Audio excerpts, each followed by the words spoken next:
Desde el año 2005, cada 14 de marzo se celebra el Día Europeo para la Prevención del Riesgo Cardiovascular, con el objetivo de llamar la atención a los ciudadanos acerca de la importancia que tienen las enfermedades cardiovasculares. Y con ese mismo objetivo, hemos querido invitar nosotros también al doctor Eduardo Alegría, cardiólogo de la Policlínica de Guipúzcoa. Eduardo, muy buenas tardes. Hola, buenas tardes. Para empezar, ¿qué es de manera global el riesgo cardiovascular? Bueno, la misma palabra lo dice. El riesgo cardiovascular es la posibilidad teórica de padecer enfermedades cardiovasculares al cabo de un tiempo que normalmente se considera 10 años, pero el riesgo en realidad es durante toda la vida, pero los cálculos se suelen hacer al cabo de 10 años, es decir, la probabilidad teórica de tener una complicación. Y hay una serie de tablas y fundamentalmente se basan en, vamos a decir, 7 aspectos. O sea, la salud cardiovascular ideal se basa en 7 aspectos fundamentales. De los 4, 4 son, de los 7 digo, 4 son conductuales. ¿Cuáles son? Tabaco, índice de masa corporal, es decir, gordura, actividad física y dieta. Esos son los 4 aspectos conductuales. Y luego hay otros 3 que son el colesterol, la presión arterial y la glucosa. O sea que esos son los 7 componentes de la salud. Y en cada uno de ellos se dice si son ideales, pobres o intermedios, y con eso se hacen una serie de puntuaciones y cálculos y tal, y podemos decir, no nos interesa en realidad decir cuál es el riesgo cardiovascular, lo que nos interesa es reducirlo lo más posible en los que lo tienen alto. ¿Podríamos decir que eso de lo que nos ha hablado son los factores de riesgo? El tabaco... Exacto, esos son exactamente los factores de riesgo modificables. Hay algunos no modificables, por ejemplo, los genes, la edad, el sexo, el estatus económico y tal, pero los factores modificables sobre los cuales podemos y debemos actuar todo lo que podamos son estos.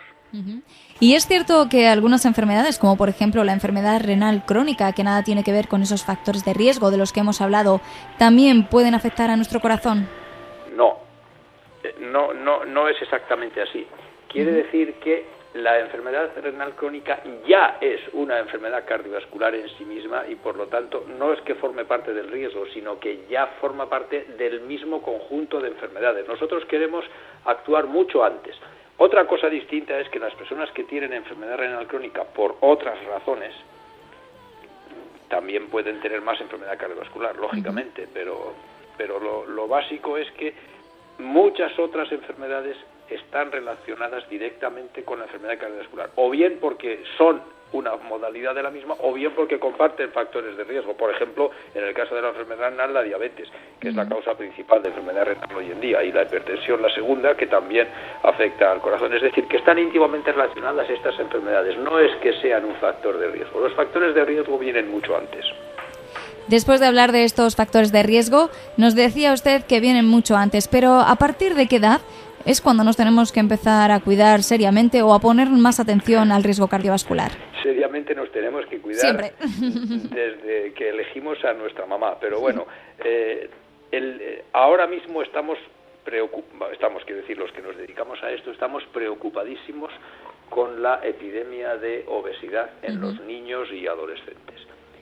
Yo creo que ahí es donde deberían hacerse los esfuerzos más poderosos, porque es que si no, dentro de 20 años vamos a tener una colección de diabetes, de enfermedad cardiovascular, etcétera, terrible, porque ahí es donde hay que hacer los máximos esfuerzos. Desde luego nos tenemos que cuidar a cualquier edad, pero si no lo hemos hecho antes, pues mañana. Y o sea, no hay una edad para decir, bueno, hasta tal edad no hace falta que haga nada y luego ya me pondré las pilas. No. Hablábamos del riesgo de la obesidad, sobre todo en las personas más pequeñas, en los niños, y es un tema que ahora está muy de actualidad y que deberíamos empezar a tratar desde la infancia. Pero realmente, ¿cómo se puede hacer? ¿Cómo podemos prevenir la obesidad en edades tempranas? Pues muy sencillo, alimentación y ejercicio físico. No hay ninguna otra receta. La alimentación hoy en día, aunque digamos que pertenecemos a los países del área mediterránea y tal, tenemos una alimentación pésima, o por lo menos muchos niños no hacen una alimentación correcta, y luego hacemos mucho menos ejercicio, adultos y niños, entre otras cosas porque ya no tienen educación física obligatoria en muchos sitios, porque pasan mucho tiempo sentados viendo la tele o jugando a los ordenadores, porque no juegan en la calle, porque suben y bajan en ascensor, en fin, hay toda una serie de razones que hacen que andemos o hagamos ejercicio, vayamos en bicicleta mucho más y que nos alimentemos mucho peor, claramente. Tengo yo una duda que me ronda en la cabeza porque he estado leyendo algunos artículos y me he encontrado con una duda que se me ha creado a mí. Porque tener factores de riesgo no implica desarrollar enfermedades cardiovasculares posteriormente. Pero no sé si se ha dado algún caso de personas que no tenían ninguno de estos factores de riesgo, pero que sí que después han desarrollado alguna enfermedad cardiovascular. Es evidente que hay personas que tienen la enfermedad cardiovascular y no tenían ninguno de los factores de riesgo conocidos. Porque claro, seguramente habrá otros factores que aún no conocemos y que iremos descubriendo con el tiempo.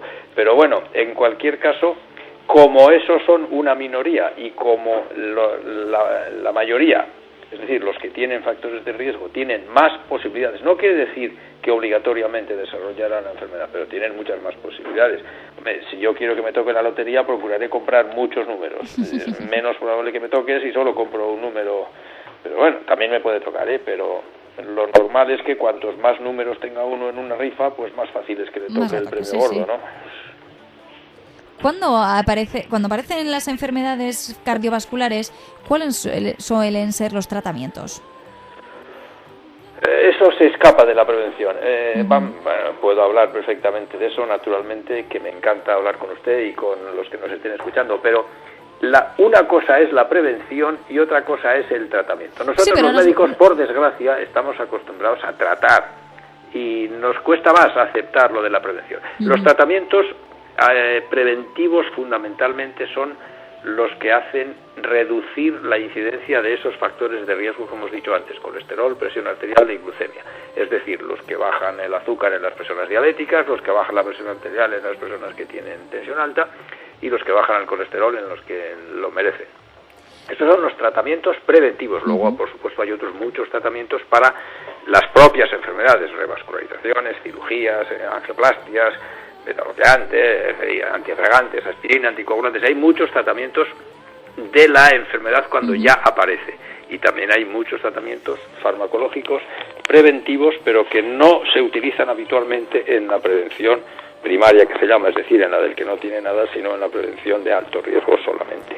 Doctor Eduardo, ya que lo tenemos aquí, me gustaría ver también de la rehabilitación, porque es muy importante en este tipo de enfermedades, y ya que usted es el responsable del servicio de rehabilitación cardíaca de la Policlínica, nos gustaría saber de qué se encarga ahí exactamente. Bueno, la rehabilitación es la manera de recuperar para la vida social, familiar, personal, funcional, laboral, etcétera, a las personas que han tenido alguna complicación cardiovascular, se han tenido que operar, han tenido un infarto, etcétera. Eso es una manera de recuperar a ese pequeño colectivo de personas que ya han tenido la enfermedad.